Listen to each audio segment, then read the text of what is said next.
Il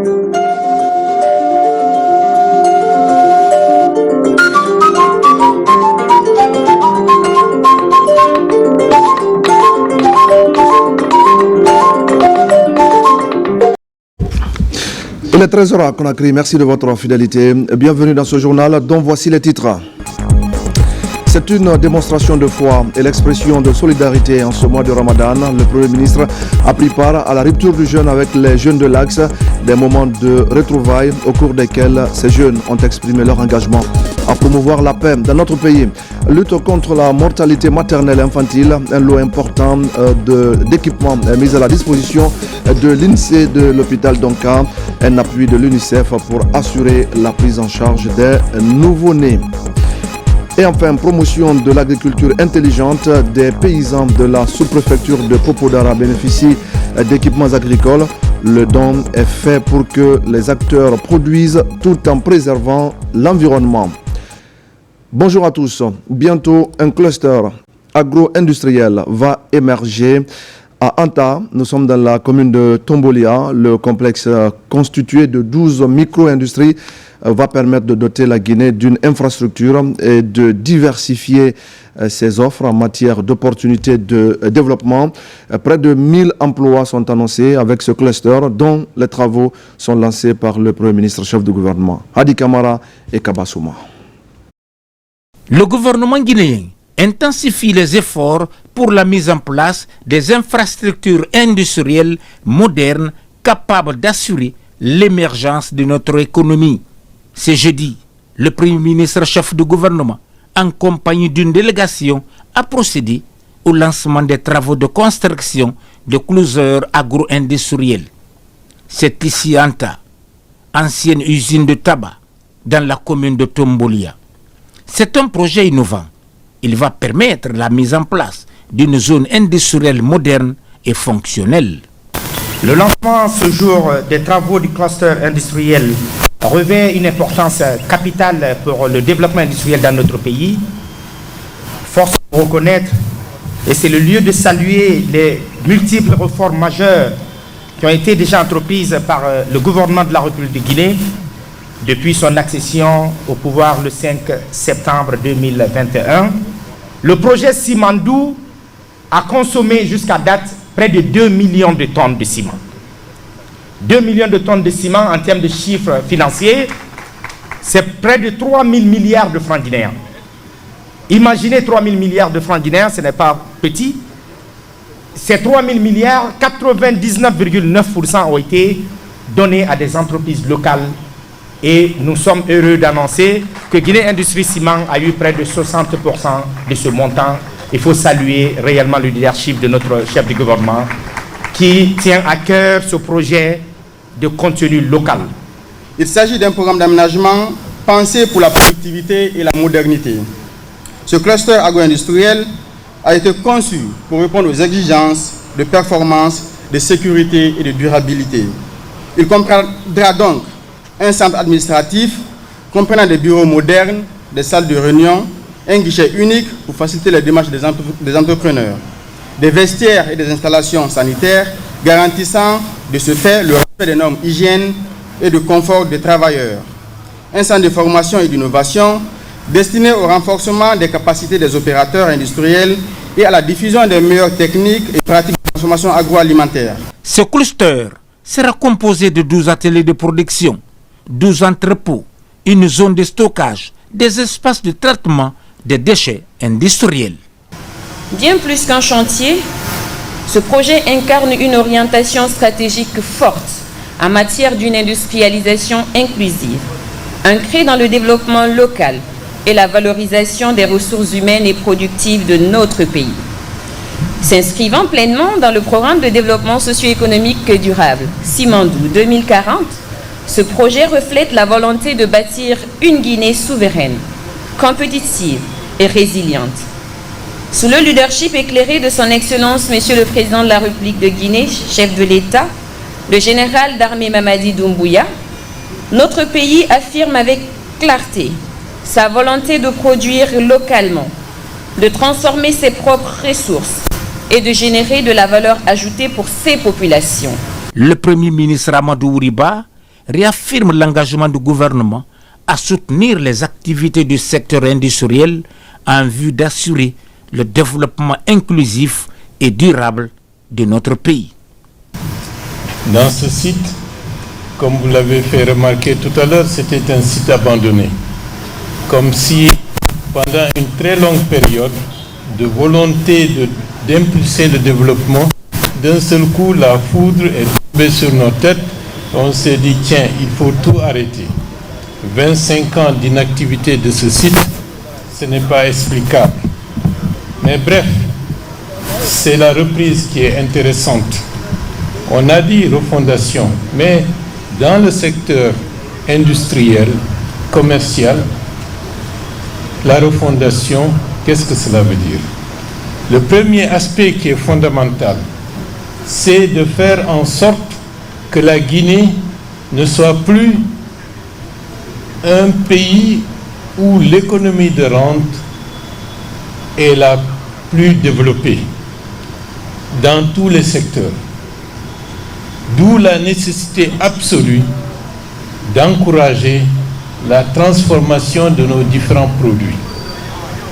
Hier, avec bonheur, nous avons assisté à la pose de la première pierre pour la construction de la raffinerie à Douprou, qui consiste à transformer la bauxite en alumine. C'est une première étape avec l'entreprise PIC.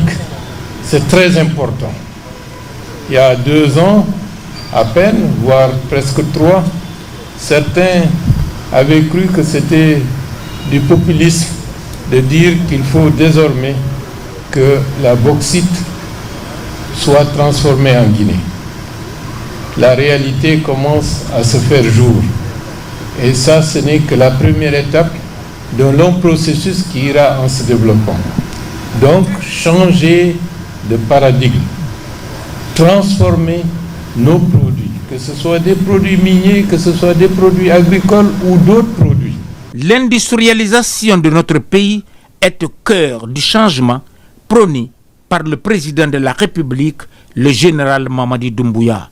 Il s'engage dans cette dynamique pour doter notre pays de structures et systèmes qui participent à l'accélération des transformations économiques et sociales.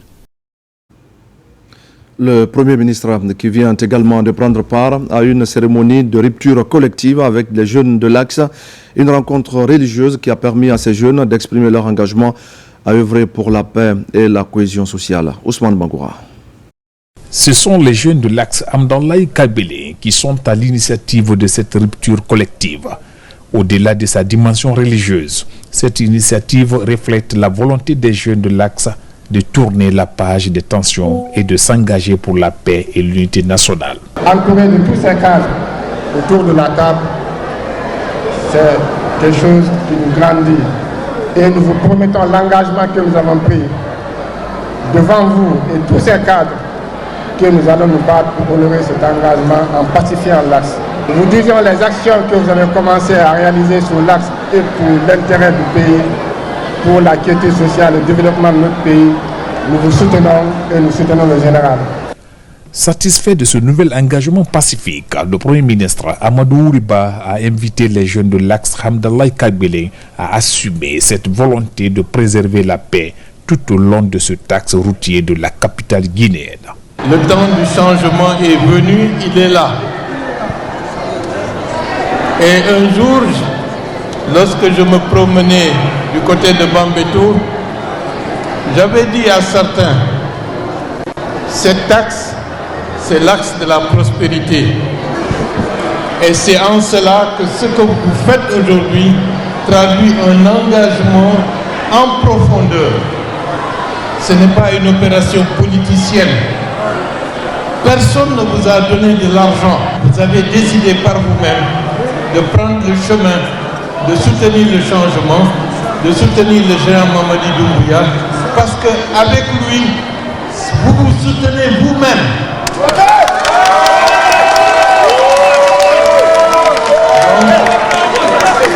Donc consolider ce qui est entamé, renforcer cela, serez de plus en plus pleinement associés à tout ce qui va impacter le devenir et l'avenir de la République de Guinée. Avant de quitter les lieux, les prières et bénédictions ont été invoquées par l'assistance pour que vive l'acceptation et le pardon entre les différentes composantes de la nation guinéenne. Et c'est donc le dernier virage avant la fin du mois saint de Ramadan. Dans les mosquées, les fidèles intensifient les prières pour une Guinée unie et prospère.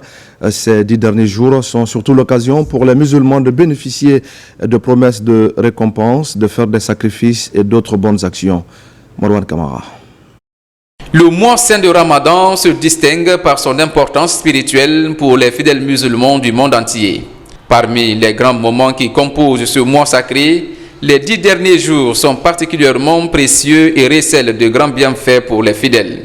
Ce moment privilégié est l'occasion d'intensifier des actes d'adoration et de s'engager dans une quête de renouveau personnel. La prière nocturne est une sorte de période de moisson pour le fidèle.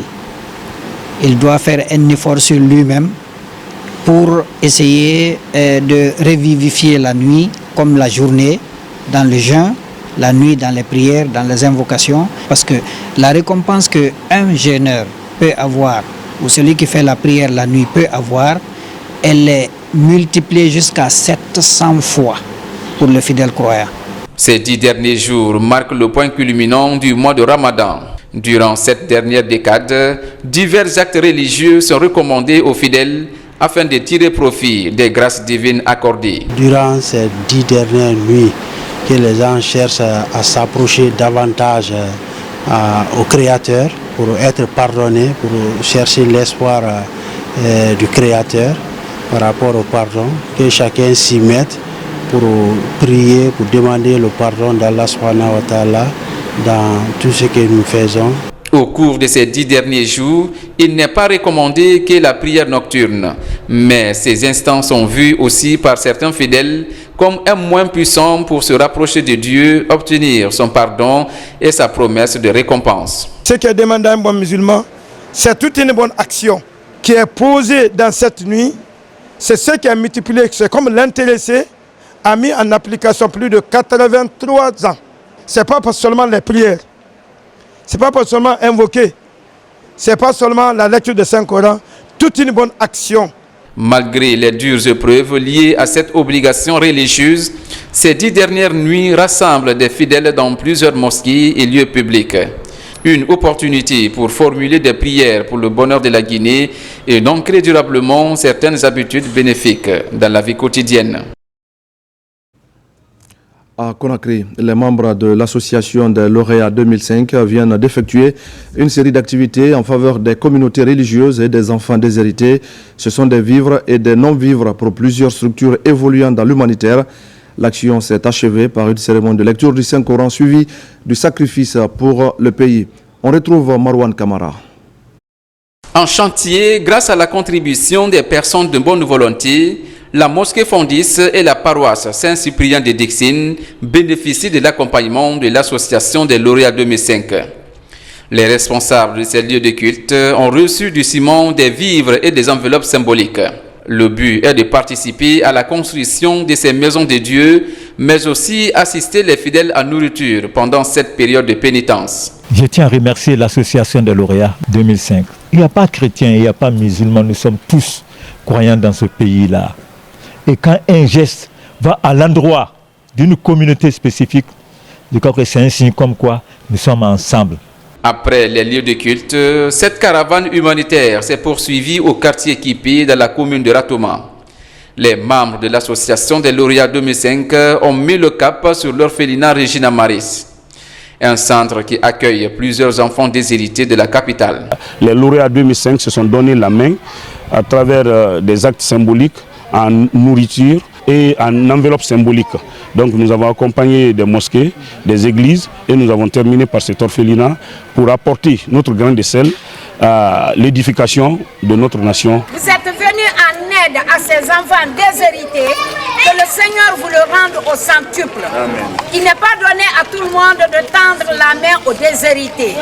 Mais aujourd'hui, ce que vous faites, vous saviez que ça vient du cœur. À la mosquée Bilal de Nongo également, cet acte de solidarité citoyenne est couronné par la lecture du Saint-Coran et de sacrifices pour le pays et le rayonnement de l'association. C'est la 3e fois qu'ils viennent chez nous pour faire leur sacrifice humanitaire, demander la grâce d'Allah par la lecture du Saint-Coran pour tous les éléments de leur association.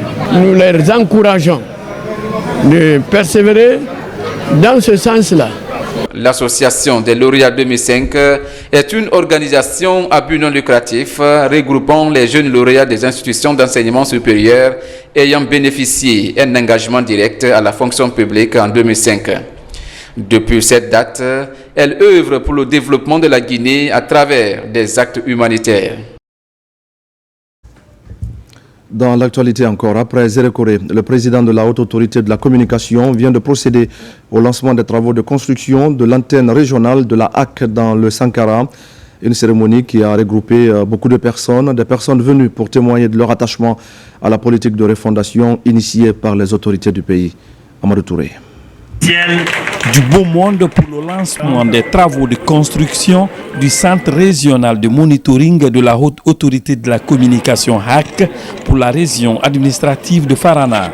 Autorité administrative, locale, chefs religieux et responsables de la HAC étaient présents à cette cérémonie de pose de première pierre. La construction du futur siège de la Haute Autorité de la Communication, tout comme les autres infrastructures, prouve à suffisance l'engagement du gouvernement à améliorer les conditions de vie et de travail des fonctionnaires. En prenant part à cette cérémonie, j'invite la société bénéficiaire, Sogitra, au respect du contenu du cahier de charges, à l'emploi de la main-d'œuvre locale. Nous, Sogitra, nous réaffirmons notre engagement à doter à la HAC des infrastructures nécessaires pour accomplir sa mission avec efficacité. Je tiens à rappeler ici l'importance du respect strict des délais contractuels et des spécifications techniques telles que définies dans les cahiers de charges. Dans son discours de circonstance, le président de la Haute Autorité de la Communication a salué le professionnalisme des journalistes évoluant ici avant d'appeler les populations à faire un bon usage de cette future maison de régulation des médias.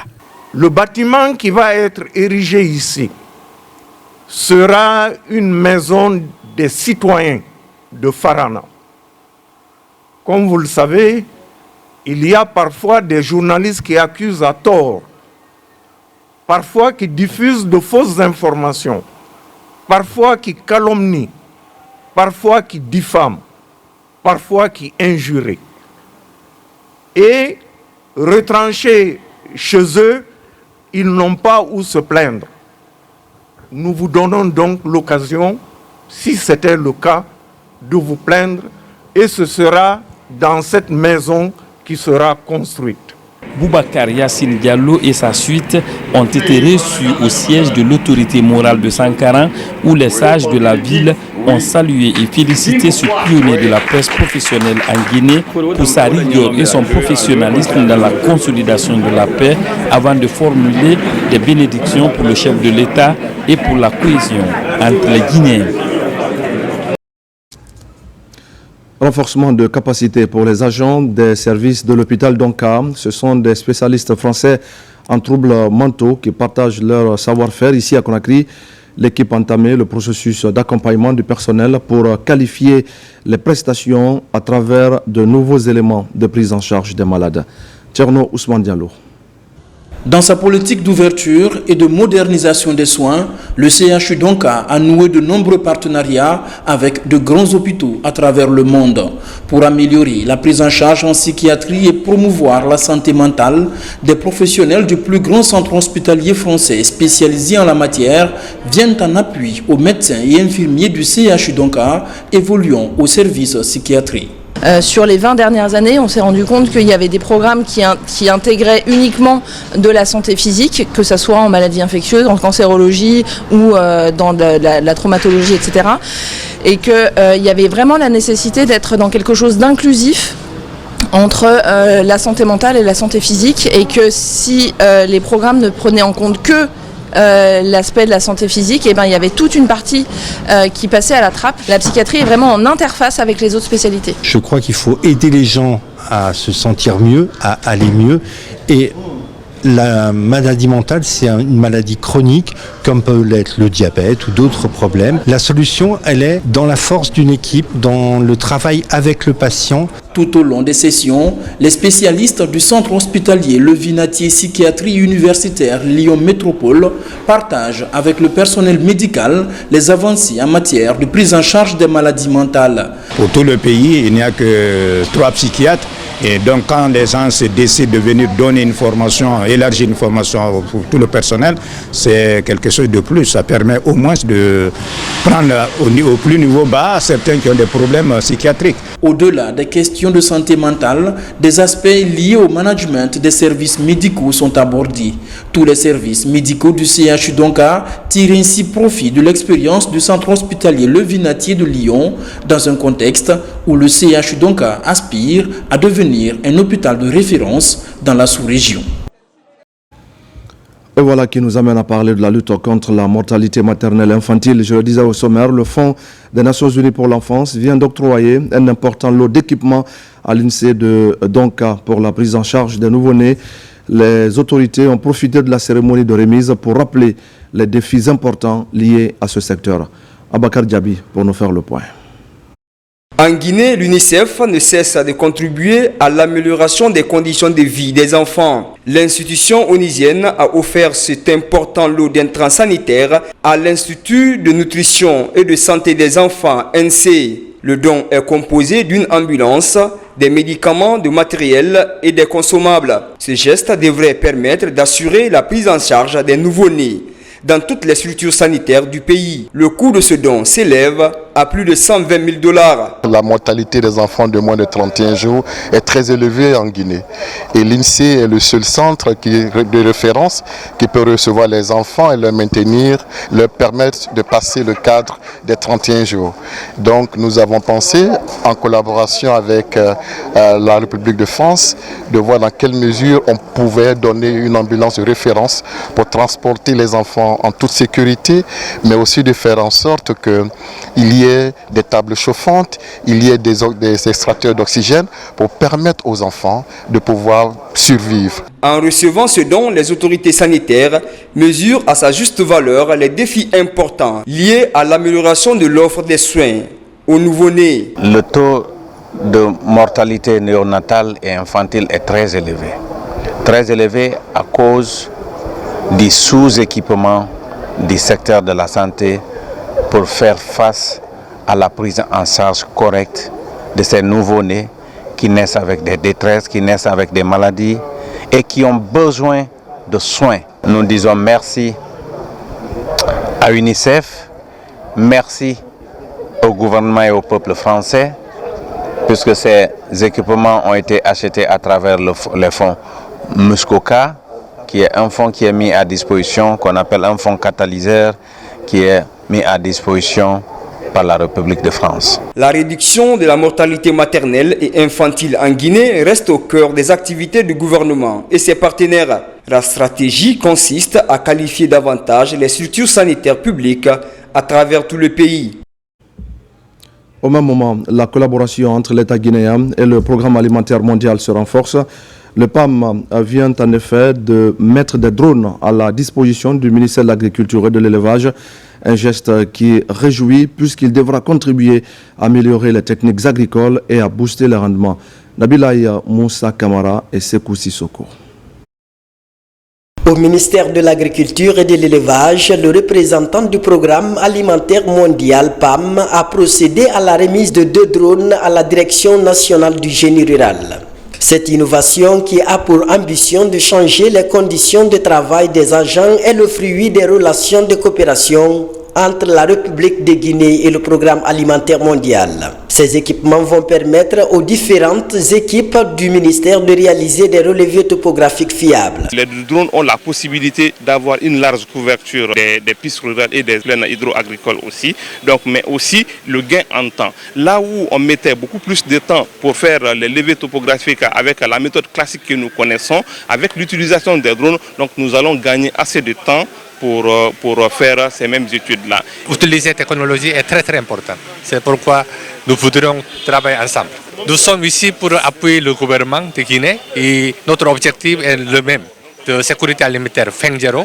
Et c'est pourquoi nous travaillons ensemble. La transformation numérique du secteur agricole guinéen est l'objectif visé par le programme alimentaire mondial. En plus de cet appui en matériel qui va réduire les difficultés auxquelles étaient confrontés les agents dans la collecte des relevés topographiques, des formations ont été aussi initiées pour les techniciens. Bien avant l'acquisition de ces drones, donc PAM a procédé à la formation des cadres du génie rural pour l'utilisation de ces drones et sur les outils. Parce que quand nous prenons les images avec ces drones, il faudrait des outils pour les interpréter. Donc nos cadres ont été formés sur l'utilisation de ces outils-là. Représentant le ministre de l'Agriculture et de l'Élevage lors de cette cérémonie de remise, le secrétaire général a salué l'engagement des partenaires à assister la Guinée dans la modernisation du secteur agricole. Et nous allons prendre maintenant la direction de la sous-préfecture de Popodara, où le soutien à l'agriculture intelligente fait du chemin. L'ONG Guinée Écologie vient de remettre du matériel agricole aux producteurs de la localité. C'est pour les aider à améliorer leur rendement sans affecter l'environnement. Mamadou Alpha Baldé et Sarafoudine Diallo. C'est un coup de pouce conséquent pour la production maraîchère à Popodra-Dalabé. Ces matériels sont composés de motopompes, de brouettes, des grillages, des pelles, des bottes et autres.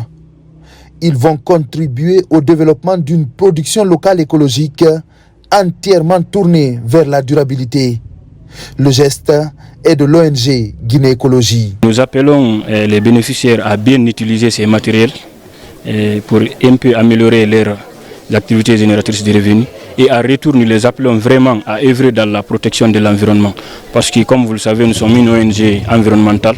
Nous œuvrons dans la protection de l'environnement. Donc nous faisons ces dons-là pour pousser ces communautés-là à œuvrer dans le sens de la protection de l'environnement. Un sentiment de satisfaction et de reconnaissance à l'endroit de l'ONG Guinée Écologie qui ne cesse depuis plus d'une dizaine d'années d'appuyer la préfecture de l'Abbé dans le cadre de la protection de l'environnement et de la préservation de la biodiversité. En recevant ces matériels agricoles, les bénéficiaires promettent une meilleure protection des écosystèmes dans la zone. L'agriculture extensive est l'une des principales causes de recul des forêts à travers le pays. Nous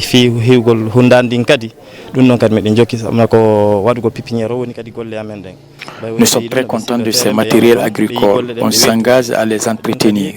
Nous remercions Guinée Écologie en promettant de veiller sur l'environnement et ses habitants.